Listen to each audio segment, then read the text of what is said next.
This is lecture number 3. In this lecture, we'll be discussing forces and equilibrium in terms of how we calculate unknown forces using the concept that the sum of all forces equals 0. So as a quick review up to this point, we've learned how to break vectors down into resultants using both components and trigonometry. But we haven't as yet really talked about equilibrium. So when you think about it, for a particle to be in equilibrium, the sum of all the forces acting on it must be 0. Otherwise, it's either going to be accelerating. So this example here could be of any object that's at rest or at constant velocity. So notice that the vectors that are shown, you have tension AC with a 42.9 pound force at the angle beta, and then that is connected to the force D, tension AE, and finally tension AB. And the important thing to note is how adding all 4 vectors together, it forms a closed loop. So whenever you have that, then that means that, as it indicates, the sum of all the forces on the object in which those forces are acting has to be 0. And that's one of the fundamental things that we're going to be doing in this class. We're going to be using the fact that we know an object is at 0 to then solve for what would be an unknown. So for example, if this object we knew all but say TAB, but we knew it was at 0, then we would know that the magnitude of TAB would have to be 40 pounds at this angle alpha. So to show this, if we look down here and we take the vectors from in the x direction, we can add them all together and we get 0. If we take the vector components in the y direction, we add them together and we get 0. So that's not a difficult concept, but it's something that you should constantly keep in the back of your mind as it's going to come back again and again. Now, the governing equations for statics are summing the forces in the x are equal to 0, summing the forces to the y equals 0, summing the forces to z equals 0 when we get to 3 dimensions. And these fall in line with Newton's first law, which says that an object at rest will stay at rest versus an object at motion that will stay in motion. So in our class, objects will either be at rest or at constant velocity. And that's it. We'll be focusing on free body diagrams quite a bit in the coming lectures, and they'll be something that you'll want to master. Not until really chapter 4, when we start talking a lot about equilibrium, will we need to really focus on really good free body diagrams. I don't mean to contradict myself. It's just the way this book is set up, it's a little unusual. We start off in chapter 2 talking about vectors and resultants. We talk a little bit about equilibrium, and then we kind of put that aside and we jump to chapter 3, which deals with moments and force couples. But while we're in chapter 3, we're not really in true equilibrium. We're just learning how to deal with moments. Then when we start in chapter 4, which will be about the 3rd week, then we start setting everything equal to 0 again. So it sounds complicated, but it's not. It's kind of, we're trying to lay the foundation for you so that really after we're done with chapters 2 and 3, all the material that beyond that will just be applications of what you already know. Now, in a free body diagram, any object can be reduced to a particle. And so that makes it easy because we assume this is a particle and we can draw all our forces emanating from that particle in an XY plane or XYZ plane. Now, as I've mentioned, 3 forces can be represented as a force triangle, and we've done a few examples of that. I'll show you, and we haven't really done a force triangle per se, but what we've done is we've said if you have 2 forces in the resultant, you could form a triangle. Well, in the subsequent example I'm going to do here, I'm going to show you how you create what's called a force triangle. And all this is you take the 3 forces that are acting on your object and you line them tip to tail, and they form a closed loop, much like the loop I showed you on the first slide. If you have 4 more forces, in theory, you could solve with the force polygon, but as I said earlier, the geometry gets quite complex, and the time it takes you to figure out the internal angles isn't really cost effective. You're better off just breaking things into components. So here's a good example to start with practice. So here we have a 1,600 kilogram mass hanging from two wires, and you have wire AC and wire BC. So what I'd like you to do is pause the video at this point and go ahead and draw what you would consider a free body diagram for this object. Now, remember that when you do that, the free body diagram is going to be the first part of the solving. So first you're going to draw the free body diagram, and then you're going to actually try to solve for the tension in AC and the tension in BC. So think about it. There's two ways you can approach this. You can treat the three vectors, form a force triangle and solve, or you can separate TAC and TBC into components, and then you can sum forces in the X, sum forces in the Y. Now, at this point, I really just want you to get the free body diagram down. And now I want to walk you through the problem, because this is kind of one, it's first in the ones you've been looking at. So go ahead and switch screens. And what you see now is the free body diagram for what I drew. And so you have tension BC, tension AC, and the weight coming down here. So we're going to call this point C. We don't really have to label it, but for this instance we will. Normally I won't label it, but that's point C. Now we're given dimensions on both of these, and those dimensions can just be used as ratios, or you can actually go and find the individual angles. Now we'll do both, because I'm going to solve this problem two ways. First one is we're going to do alpha. We're going to find the angle alpha.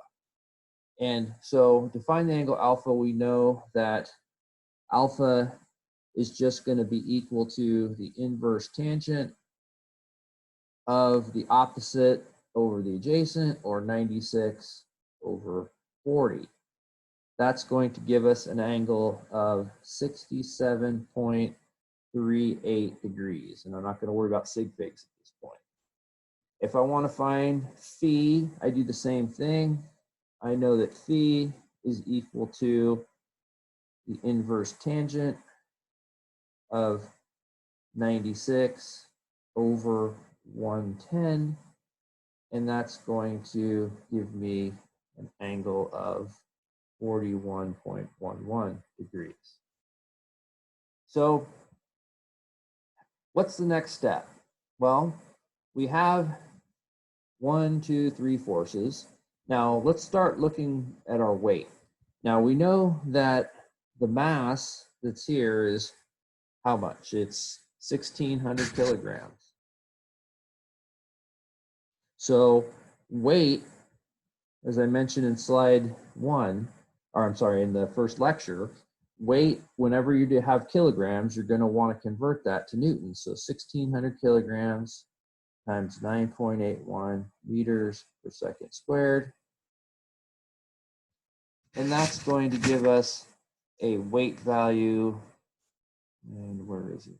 It's, oh, I didn't draw it out. So let me take a second to calculate that. 1,600. That's going to be 15,696 newtons. All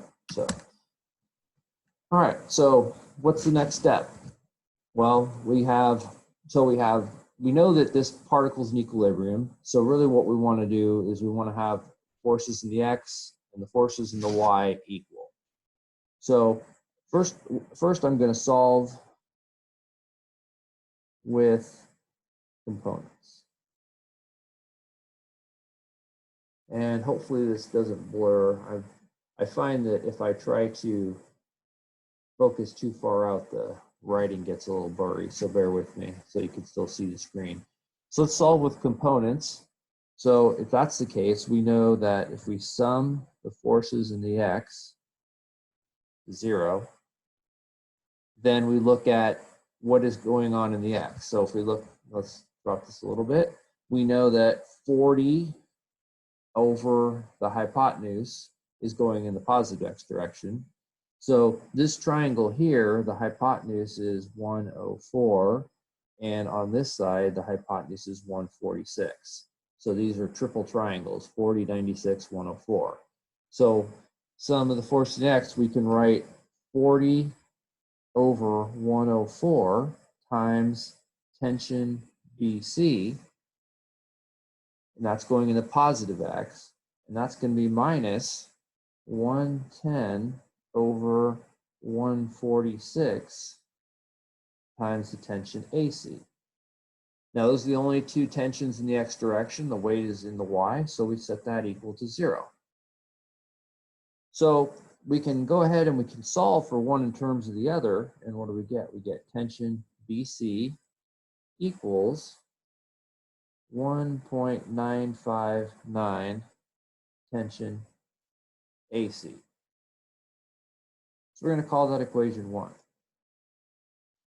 We're going to move it up a little bit. So now we're going to do the same thing. We're going to go sum of the forces in the y equals 0. In that case, we have 96 over 146. So that's the positive attribute of tension AC.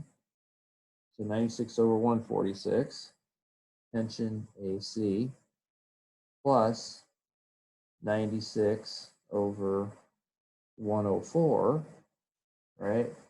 And that's 96 over 104. So that's the y component of TBC, whereas 96 over 146 was TAC. Back down. So TBC. And those are both going up, so it'll be positive. And then I'm going to subtract that from, and this is what I had written originally, 1,600 kilograms times 9.81, so I didn't know what that was. But let's leave it like that for now and say that equals 0. So what can we do? Well, we have this equation. So really we have two equations and two unknowns. And this is just algebra at this point. We can substitute TBC equals that in for this. And so if we rewrite this, we have 96 over 146 TAC plus 96 over 104. And now we're substituting 1.959 TAC. And I'm going to say, I'm going to move this over to the other side, equals 15,696 degrees. So now I solve for TAC, and I get 6,365 newtons. All right. So if I go back in, I can then solve for TBC. That's just going to equal 1.959 times 6,365. And what do I get? I get TBC equal to 12,470 newtons. So my final answer then, in appropriate sig figs, is going to be TAC equals 6.37 kilonewtons, and TBC is going to equal 12.47 kilonewtons. So 4 sig figs leading with a 1, 3 sig figs leading with a number 2 through 9. Okay, so there's the answer. So not so bad, pretty straightforward. And, you know, we'll be doing this more and more. The problems will get more complicated, but the basic idea of how you add forces together won't change. Now, let's look at this as if we were doing it by a triangle. Now, this is a little different, and nothing says you have to do it by a triangle, but I like to give you more than one way to skin a cat, so to speak. So when we do the force triangle, the first thing we're going to do is we're going to draw a line straight down. And that represents our weight. So we have weight coming straight down, and then we're going to draw, we know that TBC goes up in that direction, so we're going to draw it like this.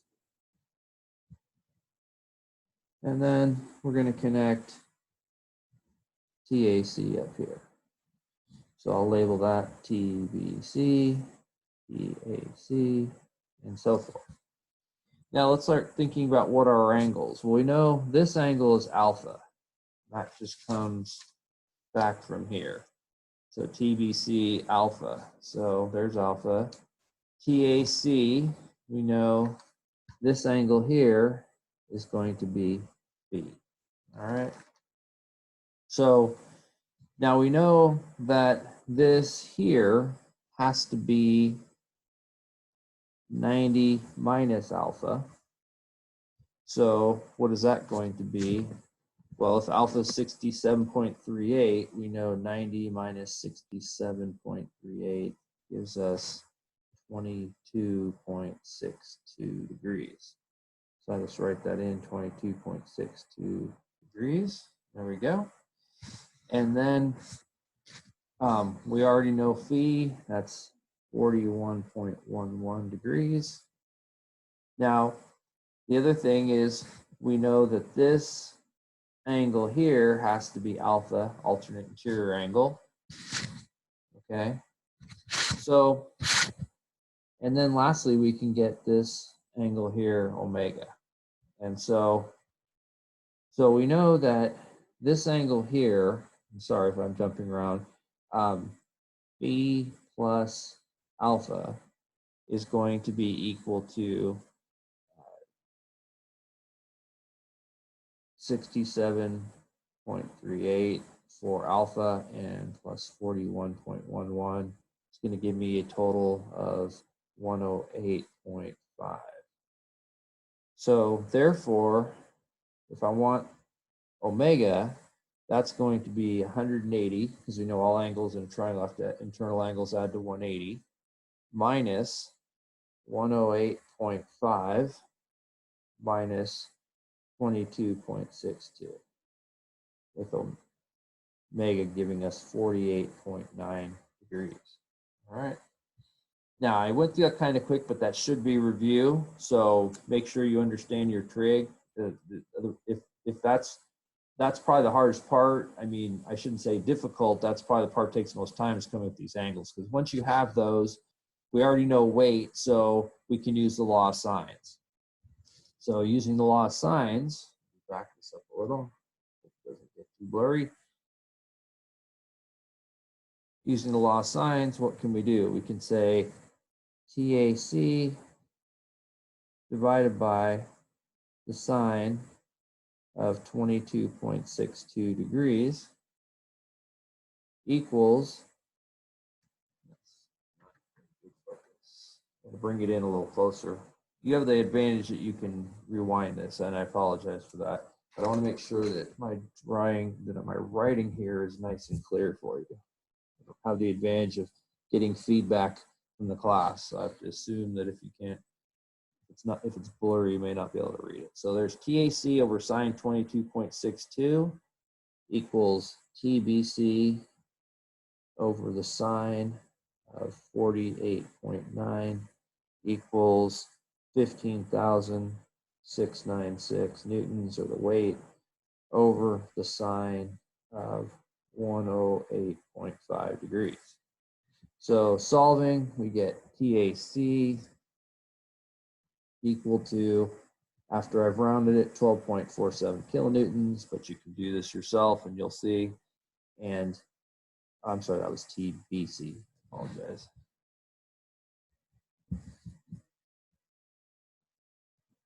And TAC is equal to 6.37 kilonewtons. And there we go.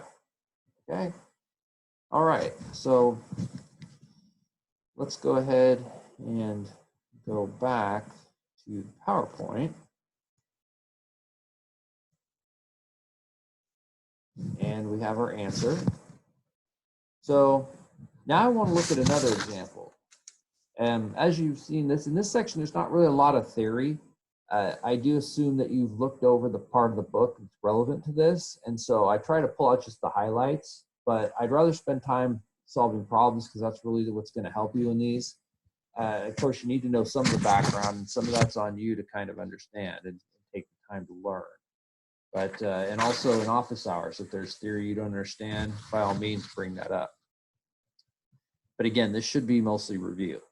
So let's look at this one now. So here we have, in this one, we have two cables tied together at C, or connected at C, and we want to determine the range of values of Q for which the tension will not exceed 60 pounds in each cable.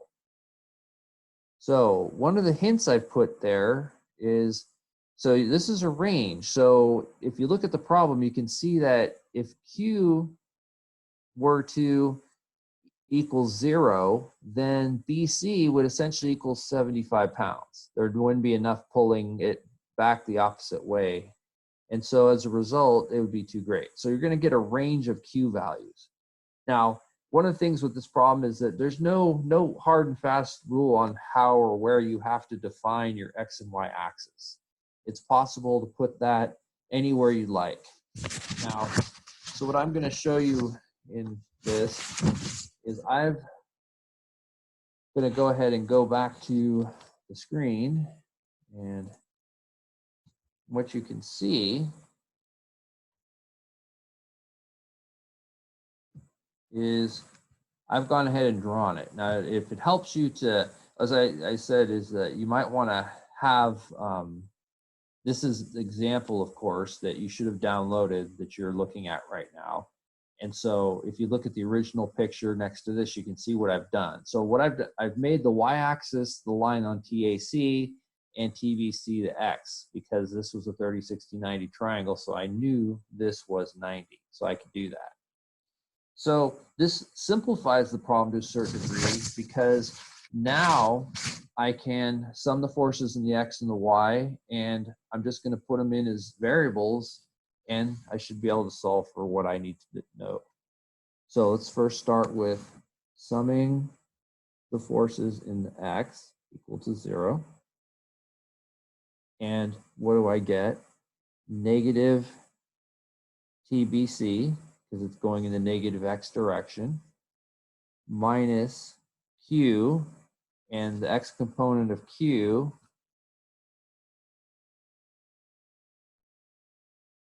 is going to be cosine 60 degrees, and then plus 75 pounds, because my P is 75 pounds I was given.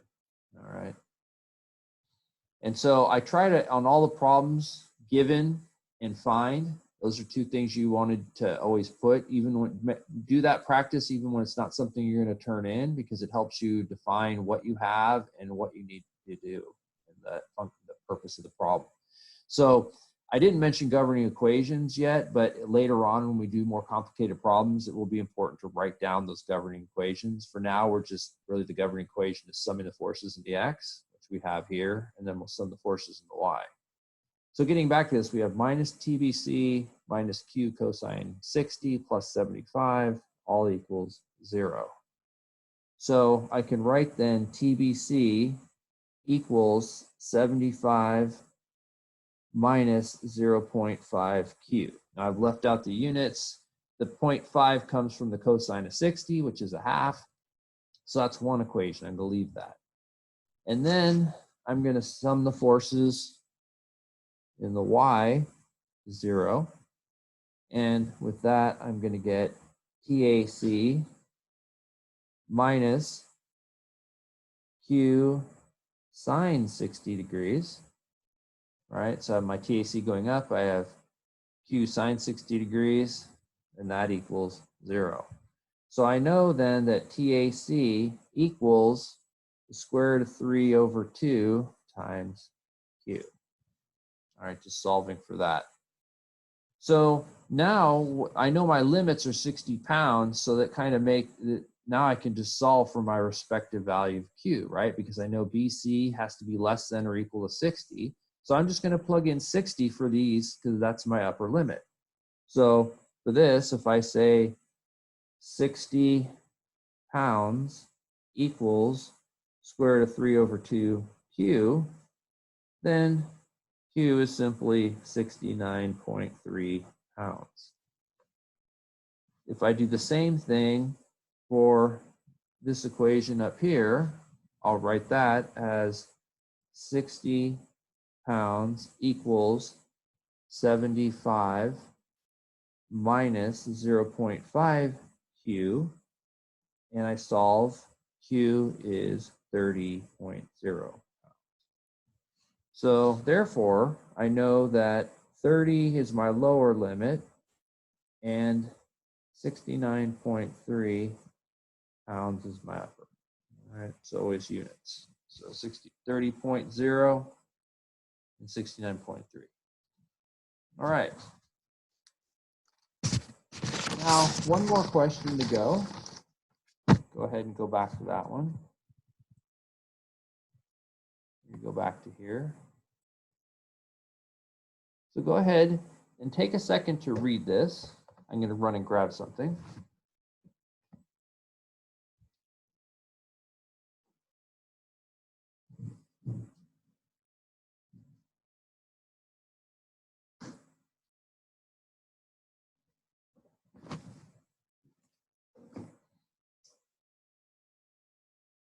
Sorry for that. I find that pausing recording on Zoom causes issues in between. So anyway, so look at this problem. So we have a 200 kilogram crate is to be supported by the rope and pulley arrangement as shown. Determine the magnitude and direction of the force P that must be exerted on the free end of the rope to maintain equilibrium. Okay, so take a look at this problem. Now, this one's a little more complicated because we haven't really talked about pulleys. Now, pulleys at rest don't have inertia. Inertia is a concept of the fact that in order to rotate a pulley, it requires some rotational effort, and that the pulley is not massless. But in statics, because there is no motion, we assume our pulley is massless and frictionless, which is an assumption that works fairly well, and you'll carry this on into dynamics to a certain degree. But because if you think about the size of the pulley relative to the mass attached to it, it's not a bad assumption. Now, what I want to point out here, though, is if we look at this cable P, the cable is connected over to the right, and then it comes under the pulley up to B and then back where it's anchored in the middle of the lower pulley. A cable has to have the same tension everywhere. So keep that in mind when you're drawing your free body diagram. So take a moment, draw the free body diagram for what this should look like, and then I would pause at this point and then draw it and then come back and then let's solve it.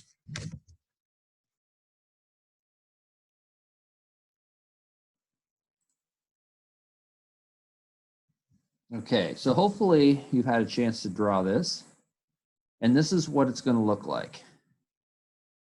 So as I said, the P is the same for everywhere because the pulley is the same cable everywhere. So whatever force is on that cable has to be the same. Now, so this is kind of simplified because we know that we have a 200 kilogram mass. We want to find P and we want to find alpha. So first we're going to find the angle because the angle doesn't have anything to do with P, as we'll find. So first let's find the weight. So we know that the weight is equal to 200 kilograms. So I'm trying to get this to focus a little better. There we go. 200 kilograms times 9.81 meters per second squared. And I get 1962 newtons as my weight, okay? So I have that. So let's go ahead and just like before, we're gonna we're in equilibrium, let's sum the forces in the X. So we do that. Now we know one of the things, this is what I didn't write up here yet, which is important, is this is a 5/16 in terms of its length. And so if we square 16 and 5, then the hypotenuse is a root 281. Now, I know you can't really see that very well. Let me write it over here, root 281. Okay, so you can just check that out for yourself. So I'm going to use, of course, the ratio because I'm summing the forces in the x. So I know that there's 2p, right? Because there's p, and they're both parallel, and they're both, the amount of p going in the negative x direction is 5 over the hypotenuse, or 5 over root 281, okay? Now you could find an angle, but again, what would you do? You take the inverse tangent of 16 over 5, you'd get an angle, and then down here, what would you do? You'd say the cosine of that angle, which is really just finding this ratio of 5 over square root of 281. So you're kind of going in a circle, as I've said before. So use a ratio. It's easier, makes more sense. Now we have that, so that's in our x direction. So plus p cosine alpha. So that's going in our positive x direction. So we have the negative, sorry, I need to leave that out. So negative 2p, 5 over root 281, p cosine alpha. Now I use cosine because I don't know anything else. I don't know the ratio. So I'm putting an angle in there. And then that equals 0.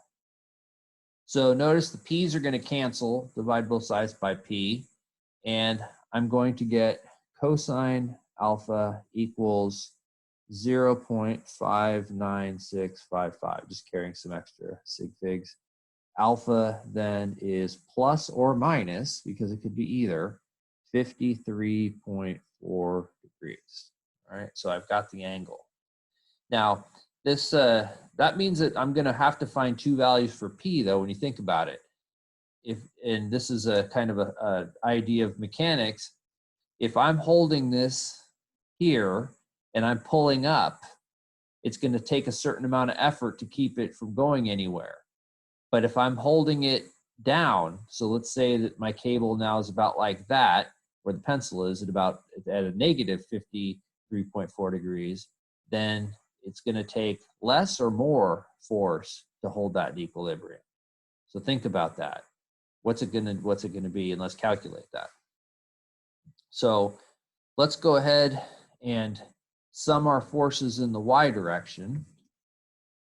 And the reason we're going to do that is that's going to allow us then to solve for the value p. So if we sum the forces in the y to 0, now in the first time, we're going to assume that we have a positive 53.4. So we're going to write 2p, and that's going to be times 16 over root 281, right? That comes from 16 over the hypotenuse, 281, which is, again, that. And so that's going to be our upper positive.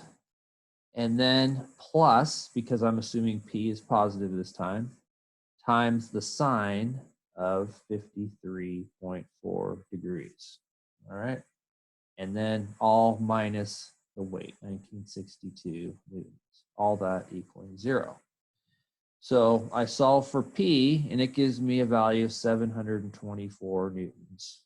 And of course, it's at an angle of magnitude and direction 53.4 degrees. So the only time you have to add the angle is if you don't already know if you don't know the direction. So in the previous problem, we were given the direction by definition, so we were just trying to find the magnitudes. But if you have an unknown for direction, then of course put it in the final answer. So that's with us pulling it up. Now let's look about what would be the force if we had the negative angle. Well, draw it the same way. Sum of the forces in the y to 0. Again, 2p times 16 over root 281.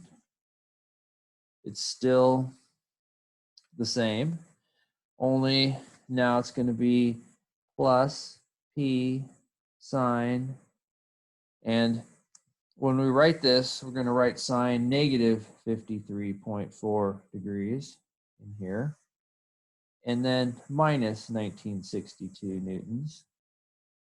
And, sorry, what legible? 1962 newtons. And if we solve, big drum roll here, we get 1773 newtons. And that's at an angle of 53.4 degrees. So we found that if we're pulling up, it's only 724. If we're pulling down, it's 1773, which makes sense because we're pulling down, gravity's working against us. So, and that's that problem. So that's the two examples that I had for this lecture. Hopefully you don't have any questions. Now, in terms of summary, equilibrium requires force to add to zero. I think I've beaten that one to death. To solve planar 2D problems, you must draw a detailed free body diagram. So practice with those. So those are going to be important. Those will be what I'm looking for on the exam and on the quizzes.